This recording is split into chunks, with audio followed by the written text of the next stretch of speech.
మంత్రి గారు. అధ్యక్ష, మరి పాయల శంకరన్న గారు అన్నట్టుగా మహిళా సంఘాలకు ఇందిరమ్మ ఇళ్లలో మెటీరియల్ కానీ అదేవిధంగా మరి సరుకులు హాస్టల్లో సరుకుల అందించే అటువంటి పనులు కూడా ఇవ్వాలని చెప్పడం జరిగింది. ఇది వాస్తవానికి మొన్నటి ఇందిరమ్మ ఇండ్ల సందర్భంగా మేము ఆలోచించినాము. కాకపోతే ఒకటి రెండు చోట్ల మా రెవెన్యూ శాఖ మంత్రి పొంగులేటి శ్రీనివాసరెడ్డి గారు వారి ఏరియాలో మహిళా సంఘాలకు కొంతమందికి ఇచ్చినట్టుగా వారు మాకు చెప్పడం జరిగింది అధ్యక్ష. ఈసారి ఆ దిశగా కూడా మేము ఖచ్చితంగా ప్రోత్సహిస్తాం అధ్యక్ష. అదే కాకుండా హరీష్ గారు మరి డిఆర్డిఓ అవినీతి గురించి మాట్లాడడం జరిగింది అధ్యక్ష. తప్పకుండా వెంటనే ఎంక్వైరీ చేసి వారి మీద తగు చర్యలు తీసుకుంటాం అధ్యక్ష.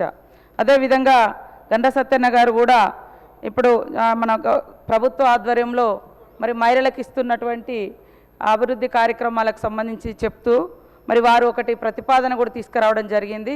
ఇందిరమ్మ చీరలు సంక్రాంతిలోపు ఇయ్యమని ఆల్రెడీ మేము ఆర్డర్ ఇచ్చి ఉన్నాం అధ్యక్ష. ఎన్ని వీలైతే అన్ని తీసుకొచ్చే విధంగా ఇంకా వేగవంతం చేసి అందించే ప్రయత్నం చేస్తాం. కాకపోతే మేము మార్చి 1 నుంచి మార్చి 8 అంతర్జాతీయ మహిళా దినోత్సవం సందర్భం వరకు పెద్ద ఎత్తున ఇచ్చి మళ్ళీ మార్చి 8 మీటింగ్ను కూడా గ్రాండ్గా చేసుకోవాలని మరి ఆలోచనతోటి చేయడం జరిగింది అధ్యక్ష. ఇప్పటికీ చేనేత